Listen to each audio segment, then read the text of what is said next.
যে জামাতে ইসলাম ইন্ডিয়াতে কি করাইছে, আন্দোলন করাইছে।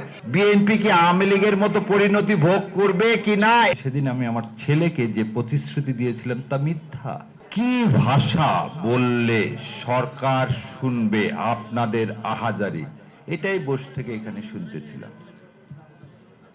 আজ জুলাইয়ে যখন 5ই আগস্ট সেদিন হাঁটতে হাঁটতে গণভবনে ঢুকেছিলাম একটা বিরাট আশা নিয়ে, আমার 10 বছরের ছেলেকে নিয়ে।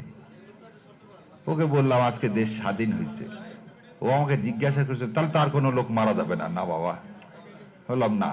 কোনো লোক অন্ধ হবে না? আমি বলছিলাম না। তা আজকে এখানে দাঁড়ায় মনে হচ্ছে সেদিন আমি আমার ছেলেকে যে প্রতিশ্রুতি দিয়েছিলাম তা মিথ্যা। হবিগঞ্জে কেন গতকালকে একটা ছেলের চোখ হারাতে হলো? তার মানে রাষ্ট্র সংস্কার চেয়েছিলাম, তা হয়নি, ক্ষমতার হাত বদল হয়েছে। এটা তো আশা ছিল না 5ই আগস্টের। আজকে মাননীয় প্রধানমন্ত্রীকে একটা কথা বলতে চাই।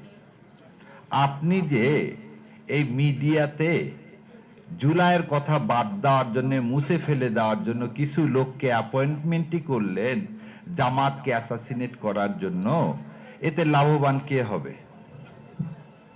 এতে লাভবান হবে আওয়ামী লীগ এবং ইন্ডিয়া। ক্ষতিগ্রস্ত কে হবে? জুলাই।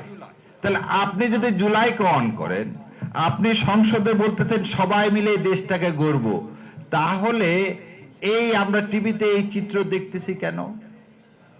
তার মানে আপনার দলের মধ্যেও র বসে আছে,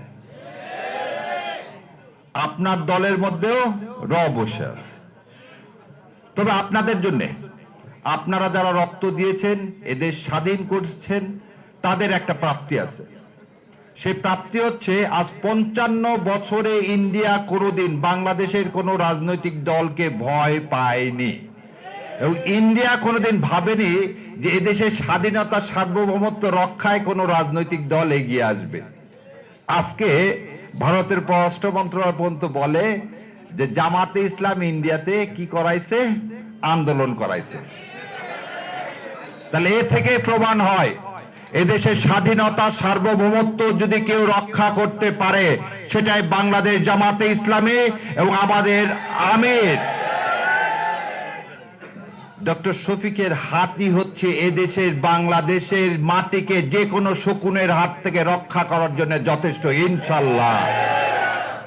আর আমি বিশ্বাস করি এদেশে ওনার কথাতেই বলতে ধানায় পানায় না, বিএনপির এই জুলাই সনদ বাস্তবায়ন না করে, বিচার না করে কোনো উপায় নেই। কিন্তু বিএনপি কি আওয়ামী লীগের মতো পরিণতি ভোগ করবে কিনা, এটা বিএনপির আজকে সিদ্ধান্ত নিতে হবে। আজকে 2 বছর পরও আমরা আর কোনো বিচারের নামে টালবাহানা দেখতে চাই না। জুলাই শহীদদের সাথে কোনো অপমান, অপদস্থ কোথাও আমার জুলাইয়ের এক মা কাঁদবে কেন? এই কান্নার পানিকে আপনি প্রধানমন্ত্রী শুনতে পান না? আজ এতদিন পর বের হলো, কি বের হলো? সাতক্ষীরায় জামাতের নেতাদের ঘর বাড়ি ওপার থেকে ইন্ডিয়ান সৈন্যরা এসে ভেঙে চুরে চুরমার করে দিয়ে গেছে। তাহলে একটা দলকে আর একটা দেশ এই দলকে অন করতেছে কেন? কারণ এই দলটাই হচ্ছে দেশের স্বাধীনতা সার্বভৌমত্ব রক্ষা করার একমাত্র দল, যারা আল্লাহর বিশ্বাস ছাড়া, আল্লাহর সন্তুষ্টি ছাড়া আর কিছু করে না। আজকে তার দায়িত্বে আপনারা এসেছেন। আল্লাহ আমাদের সবাইকে কবুল করুক, এবং এই জমিনে আর কোনো সন্তানকে যেন রক্ত দিতে না হয়, কোনো সন্তানকে অন্ধ হতে না হয়। আওয়ামী লীগের কোনো প্রেতাত্মার এ দেশে কোনো জায়গা নেই, এই পরিষ্কার কথাটা মাননীয় প্রধানমন্ত্রী বুঝবেন, না হলে আপনার পরিণতিও ওই একই রকম হবে।